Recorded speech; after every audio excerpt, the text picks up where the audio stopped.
Live from New Delhi, you're watching DD India Live, India's voice to the world with me, Deepika, coming up in the next 30 minutes. US President Donald Trump says he has spoken to Vladimir Putin on ending war in Ukraine as the Russia-Ukraine conflict approaches its third anniversary. Israeli Prime Minister Benjamin Netanyahu vows to destroy Hamas and bring home all the captives. Meanwhile, orders delegation to leave for Doha for talks on ongoing Gaza truce. Lebanon ends 2 years political stalemate, forms new 24-membered government. Prime Minister Nawaf Salam pledges financial reforms. And 31 Naxalites killed, 2 security personnel martyred in Chhattisgarh's Bijapur encounter.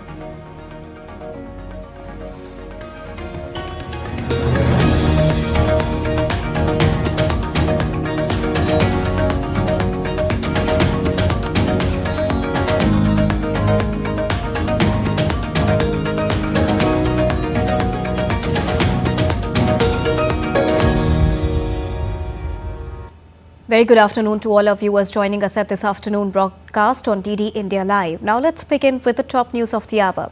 US President Donald Trump reportedly spoke to Russian President Vladimir Putin over the phone to discuss ending the long-standing conflict in Ukraine. According to a New York Post report, Trump said that, I quote, Putin wants to see people stop dying, unquote. Trump was also quoted saying that he better not say how many times he had spoken with Putin, but touted a good relationship with his Russian counterpart. The US president expressed hope that Russia-Ukraine conflict, which is nearing its third anniversary, ends fast. He had previously vowed to end the conflict within 24 hours of taking the office. Meanwhile, Kremlin spokesman Dmitry Peskov on Sunday said he could neither confirm nor deny reports of a conversation between President Putin and President Donald Trump. Israeli Prime Minister Benjamin Netanyahu has hailed US President Donald Trump as Israel's greatest friend ever during an interview with Fox News. Speaking on Saturday, Netanyahu also stressed the need to stop Iran's nuclear ambitions and secure the release of remaining hostages. I think President Trump is the greatest friend that Israel has ever had in the White House. I think he's not only making a tremendous change in the Israeli-American alliance, strengthening it beyond anything we've seen up to now. But also he's a great leader for America and for the world. And all of that comes together in this meeting between two great allies, America and Israel. We still have an issue. The President and I discussed it. Iran's quest for nuclear weapons. They cannot be allowed to have nuclear weapons. We both agree on that. And we also have to finish off what remains of Hamas while we try to get all our hostages out. We agree on all that. Now, Saudi Arabia has firmly rejected Israeli Prime Minister Benjamin Netanyahu's remarks on displacing Palestinians. In a statement on Sunday, the Saudi Foreign Ministry affirmed its categorical rejection of the Israeli Prime Minister's remarks about displacing Palestinians from their land. Israeli officials have reportedly suggested creating a Palestinian state on Saudi territory, a proposal that has drawn sharp condemnation from Egypt and Jordan. Israeli Prime Minister Benjamin Netanyahu ordered negotiators on Saturday to return to Qatar to discuss the fragile Gaza ceasefire. The working-level delegation was authorized to travel to Qatar for technical discussions of the ongoing hostage ceasefire deal after the fifth hostage prisoner swap that agreed under the truce was completed on Saturday. Hamas have so far freed 21 hostages, including 16 Israelis, in exchange for hundreds of Palestinian prisoners released from Israeli jails. The ceasefire, mediated by Qatar, Egypt and the United States, aims to secure the release of 17 more hostages during the remainder of the 42-day first phase. Family members, relatives and supporters of Israeli hostages protested on Saturday, demanding for immediate release of all the hostages. The protesters said they were shocked by the condition of 3 released hostages and worried about the physical and mental state of the remaining ones. The frail, disoriented appearance of the 3 freed hostages on Saturday sparked dismay among their relatives. The trio appeared thin, weak and pale, in worse conditions than the 18 other hostages already freed under the truce. Israeli Prime Minister Benjamin Netanyahu said the sight of the frail hostages was shocking and would be addressed. The families of Thai farm workers held hostage in Gaza for over a year wept with joy and hugged their loved ones as they arrived in Bangkok on Sunday. The 5 Thais smiled as they walked into the arrivals hall at the Bangkok's Suvarnabhumi airport after being freed on the 30th of January as part of a ceasefire deal aimed at ending the Gaza conflict. The Thai nationals landed in Bangkok at 7:30 a.m. local time on Sunday and were met by overjoyed relatives and officials from the Ministry of Foreign Affairs. When Hamas attacked Israel on the 7th of October 2023, 31 Thais were abducted, with 23 released by the end of that year and 2 confirmed dead in May last year. 1 Thai national is still believed to be alive in Gaza. A new government was formed in Lebanon on Saturday after more than 3 weeks of talks with rival political parties. New Prime Minister Nawaz Salam said 24-member cabinet would prioritize financial reforms, reconstruction and the implementation of a United Nations resolution seen as a cornerstone to stability on the Lebanese border with Israel. The Christian Lebanese Forces Party, which is fiercely opposed to Hezbollah and has not been a part of a cabinet in more than 5 years, also picked 4 ministers, including Foreign Affairs Minister and Energy Minister. Speaking to the reporters at the presidential palace, Salam said he hoped the politically diverse cabinet would work in harmony. Now that we have announced the government, which I hope will be a government of reforms and salvation, I would like to emphasize the following points, which I place at the top of my priorities. First, reform is the only path to the real salvation, and this requires the government to ensure security and stability in the Lebanon by completing the implementation of Resolution 1701 and the ceasefire agreement and following up on Israel's withdrawal to the last inch of Lebanese territory. This is in conjunction with reconstruction, which I previously said is not a promise but a commitment. Iran was ready to negotiate with the United States, but with one key condition. It cannot be done under the framework of maximum pressure policy of US President Donald Trump.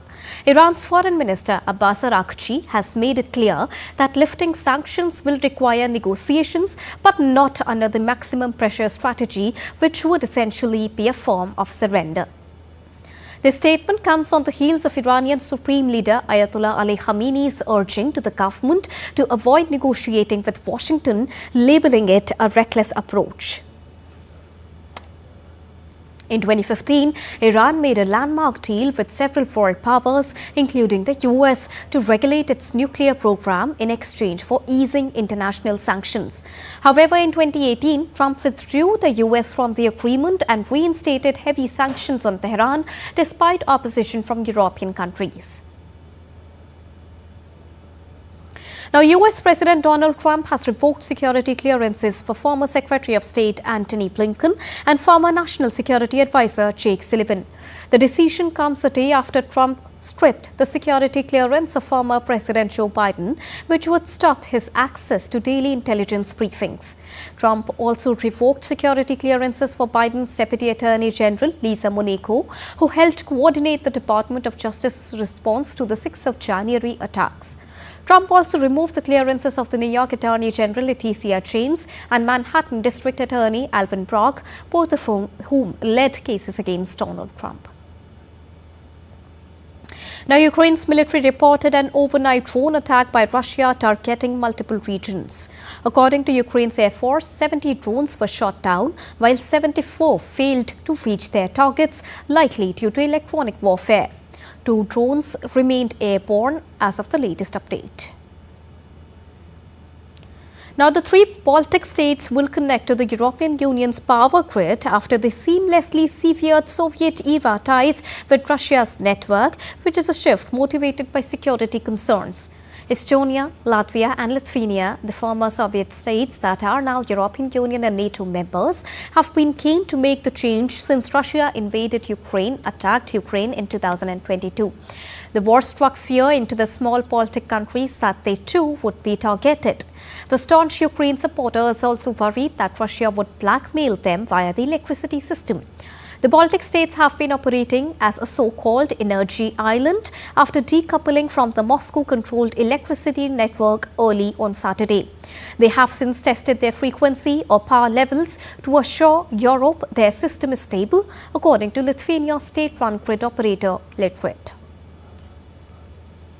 A US judge blocked Elon Musk's team from accessing sensitive Treasury Department data, citing concerns over unauthorized access. The temporary order, effective until the 14th of February, restricts access to payment systems and data for non-Treasury personnel. Musk, leading Trump's cost-cutting efforts, denounced the judge as an activist and accused Democrats of hiding a massive fraud scheme. The case was brought by 19 states' attorney generals, alleging the administration violated the law by expanding access to sensitive data. Judge Angel Mayer blocked Elon Musk's team from accessing sensitive Treasury data, citing risk of disclosure and hacking. The lawsuit alleges Donald Trump allowed an unelected billionaire to infiltrate federal agencies, posing huge risk to sensitive data. Now, Elon Musk, the CEO of Tesla and SpaceX, on Sunday voiced strong concerns about the US government's payment systems, revealing troubling inefficiencies and potential fraud worth over $100 billion every year. In a post on X, Musk said that the Treasury Department and his Department of Government Efficiency have reached an agreement changing reporting requirements for all outgoing government payments. The government payments will now have a payment categorization code for auditing purposes, he wrote in a post on social media platform X, highlighting key reforms that needs to be implemented. Further, Musk raised the implementation of Do Not Pay list that identifies entities involved in fraudulent activities and called for the list to be updated at least weekly, if not daily, pointing out to $100 billion per year to the individuals with no social security number or temporary ID number, and called it extremely suspicious.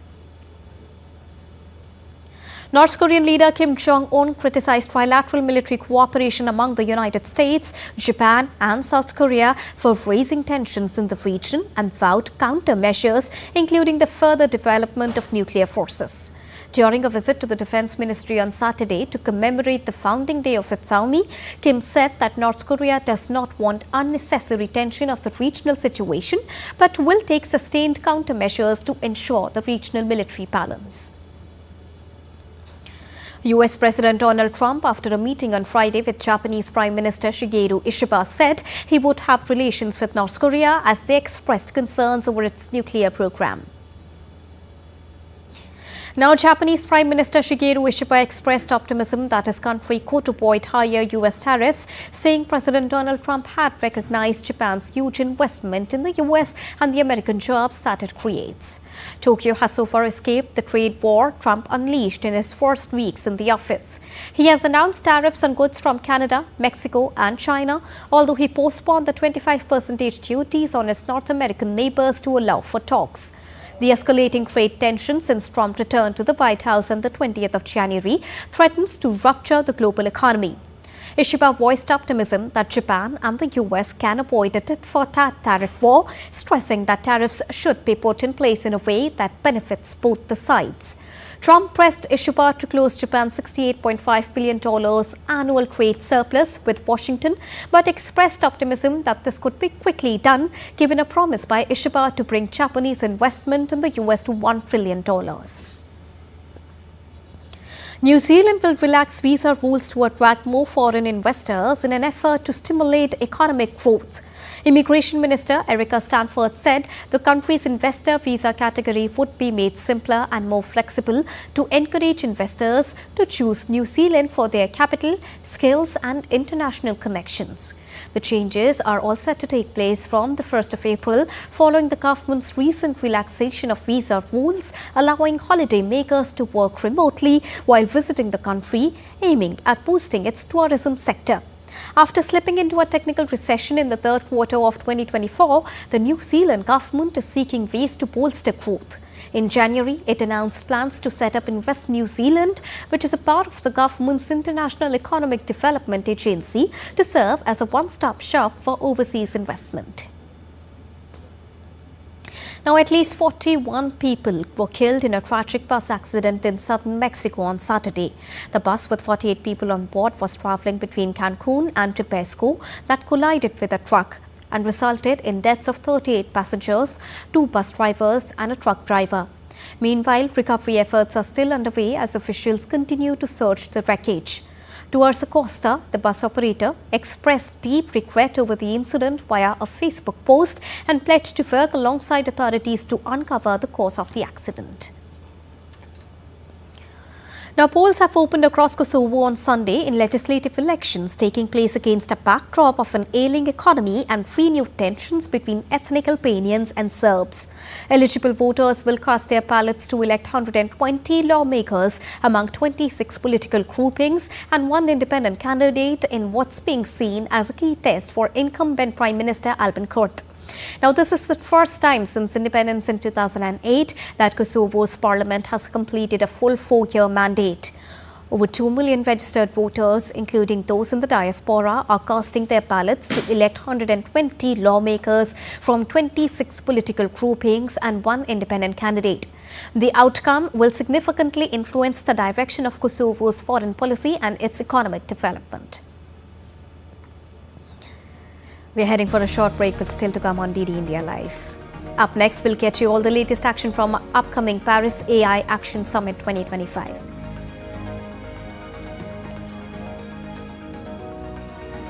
And southern Indian city of Bengaluru all set to host Asia's premier aerospace and defence exhibition, Aero India 2025.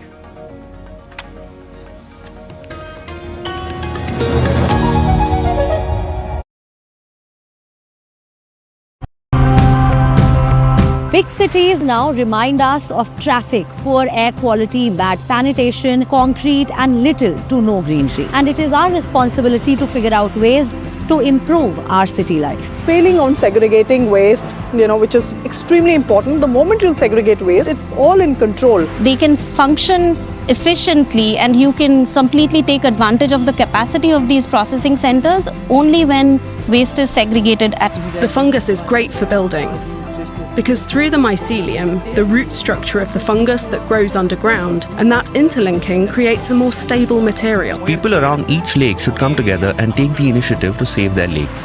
The government has proved itself ready to do their part as well. If the people are determined to save nature, change will not be difficult.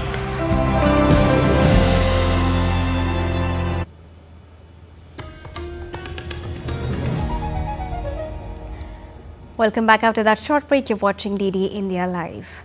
Well, the future of AI or artificial intelligence stands at crossroads, and the world leaders are currently gathering in Paris for the AI Action Summit, shifting focus from risk to action. With global governance, ethics and innovation on the agenda, will this summit be able to unite AI efforts? DD India's Taposh Bhattacharya gets us more. Take a look.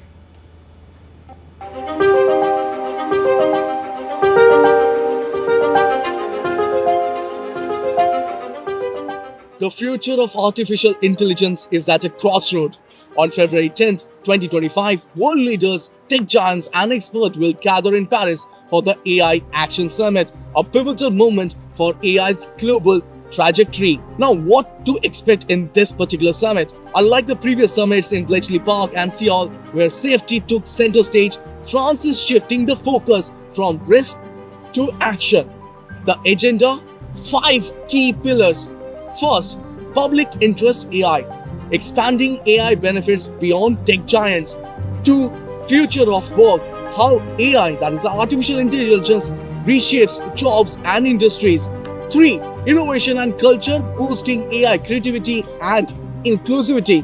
4, trust in AI, ensuring safety, ethics and transparency. 5, global AI governance, striking a balance between regulation and innovation. But this isn't just about policies. France is playing a strategic game. Hosting this summit positions France as a key AI player balancing US partnership, open cooperation with other countries like China and India, and strengthening European AI independence. And with Mistral AI, the France rising AI champion, valued at over $6 billion US, Paris wants to show the world it's not just following the AI race, it's shaping it. Yet the challenges loom. The EU AI Act just enforced just before this summit could tighten AI regulations, potentially restricting innovation. Meanwhile, the new US administration's stance on AI and China's growing influence could also reshape AI geopolitics. The world will be watching. Will the AI Action Summit spark a new era of global AI cooperation, or will competing agendas widen the divide? One thing is certain, AI is no longer just a tool, it's a battleground in a new international polity. With camera person Rakesh, this is Tapush Bhattacharya for GD India from Paris. Now, at least 31 Naxalites were killed in an encounter with security forces in the forest of National Park area in Chhattisgarh's Bijapur district. According to the officials, the encounter broke out in the forests on Sunday morning. 2 Jawans lost their lives while 2 others were injured in the gunfight. Search operation was ongoing in the area. A huge quantity of AK-47, SLR, INSAS rifle and explosive materials were also recovered. The encounter comes a week after 8 Naxalites were killed in another Operation Security Force launched in Bijapur district. AAP leader Atishi tendered her resignation as the Delhi Chief Minister on Sunday following her party's loss in the assembly elections. The Aam Aadmi Party leader submitted her resignation to Lieutenant Governor V.K. Saxena at Raj Niwas. Atishi was serving as the Chief Minister of Delhi since September last year. Her elevation to the top post came after Kejriwal announced resignation from his post days after resigning from the post. She became the 3rd women Chief Minister of Delhi after Sushma Swaraj and Sheila Dikshit. AAP suffered a massive setback in the Delhi Assembly elections as it could only secure 22 seats, which is a huge drop from its previous tally of 62. The BJP won a historic mandate in Delhi polls on Saturday, returning to power in the national capital after 27 years by ousting Aam Aadmi Party. Meanwhile, Delhi Lieutenant Governor V.K. Saxena has dissolved the 7th Legislative Assembly of the National Capital Territory of Delhi with effect from today. The dissolution of the assembly paves the way for the formation of a new government in the national capital under BJP's leadership. The 5-day Aero India 2025 is set to commence in Bengaluru from the 10th of February. The 15th edition of the biennial event will show spectacular flyovers, aerobatic performances and cutting-edge technology exhibitions. Aero India is India's premier aerospace and defence exhibition. It is a flagship event that brings together global industry leaders, government officials, technology experts and defence strategists under one roof. The event not only showcases the nation's technological prowess and innovations, but also provides a dynamic platform for international cooperation and strategic dialogue. In addition to the aerial displays, Aero India 2025 will showcase over 800 exhibits from more than 15 countries. And now let's take a look at other stories making news around the country in brief. The Indian Navy Chiefs Conclave 2025 was held at Naval Headquarters in New Delhi, featuring discussions on maritime strategy, warfare and logistics advancements. Former naval chiefs attended the event, receiving operational updates and engaging in strategic deliberations. The conclave reinforced the Navy's commitment to continuity and future readiness. Chief Minister of Western Indian state of Gujarat, Bhupendra Patel, inaugurated the Bharat Vikas Parishad Golden Jubilee Festival program at Vigyan Bhavan, Science City in Ahmedabad on Sunday. Bharat Vikas Parishad is a non-political, socio-cultural voluntary organization dedicated to services and values. Visitors to Mahakumbh 2025 can now witness over 200 bird species at the International Bird Festival in Prayagraj from the 16th till the 18th of February in the Indian Holy City. The event aims at promoting conservation and offers a unique opportunity for nature lovers, ornithologists and devotees to observe rare bird species. And now in sports. England skipper Jos Buttler won the toss and opted to bat against India in the second ODI of the three-match series on Sunday in Cuttack. Phil Salt and Ben Duckett started the proceedings for England against India. Meanwhile, star batter Virat Kohli has returned to India's playing 11 after missing the first game due to swollen knee. He came into the mix and replaced one-match-old Yashasvi Jaiswal as Shreyas Iyer retained his place in the team. Apart from this, mystery spinner Varun Chakravarti also earned his maiden ODI cap. Having taken a 1-0 lead in the three-match series, India will now aim for series victory.